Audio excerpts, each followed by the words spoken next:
I'm Jonathan Dimbleby, and it's my privilege to be the chair of Index on Censorship on what is, for us, a great and important occasion this evening.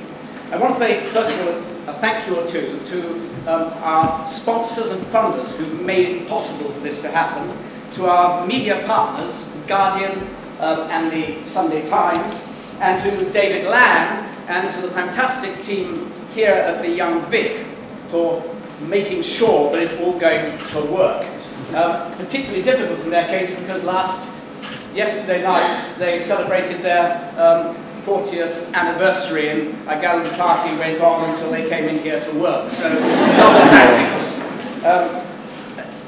it's a very poignant occasion, this, for Index, because we were founded almost 40 years ago by the likes of Stephen Spendle, the poet, the philosopher, Isaiah Berlin, and others. And their deep concern and outrage was at the silencing of creative talent of writers, poets, artists, the creative talent, the creative resource of half a continent during the Stalinist, communist, Soviet rule that swayed over Eastern Europe.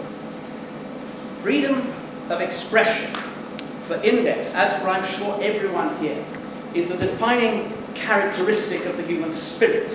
It's the defining quality of a society that is open and civilized. And yet we are here 40 years on tonight to support that same creative talent in a state that has not yet escaped the yoke of neo-Stalinism.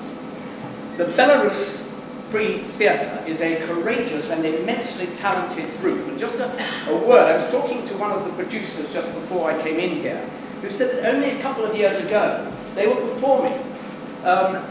All the performances are semi-underground, samizdat as it were, SMS text messages. They're performing, and audience like this, smaller because it has to be, and the cast, police came, cast and audience arrested, and all of them put inside in jail. And it took the voice of others outside, led as it happens by Mick Jagger, to get their release, which just shows the power that there is in people who say, no, we will not put up with this, if they choose to exercise that power. 5 years ago, the Belarus Free Theatre started a campaign, the global artistic campaign in solidarity with Belarus.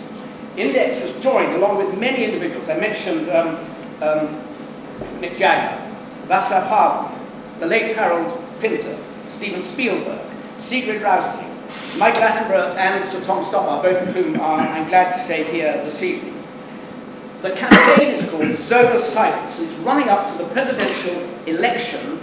I say election. It's a word that one uses, but actually what is happening there is a denial of the essence of what an election constitutes, on December the 19th. And this is the climax of our campaign. And you can be part of it, every single one of you, so long as you have access online. All you go to is zoneofsilence, all one word, .org. Go on there, join the petition. That petition is to support the people of Belarus and the theatre company which is supporting them. And that is going to go to leading political and other figures as well, to give it as much welly as we can. I want to hand over now, because you don't want to hold you up too long before you start to enjoy, to the Chief Executive Officer of Index, John Kampner, who's going to do two things. One, he's going to introduce someone who will be extremely familiar to you, who's going to introduce the evening itself, and also before that to tell you just a little bit about what we at Index do to protect and enhance and campaign for freedom of expression today in the 21st century. Thanks very much.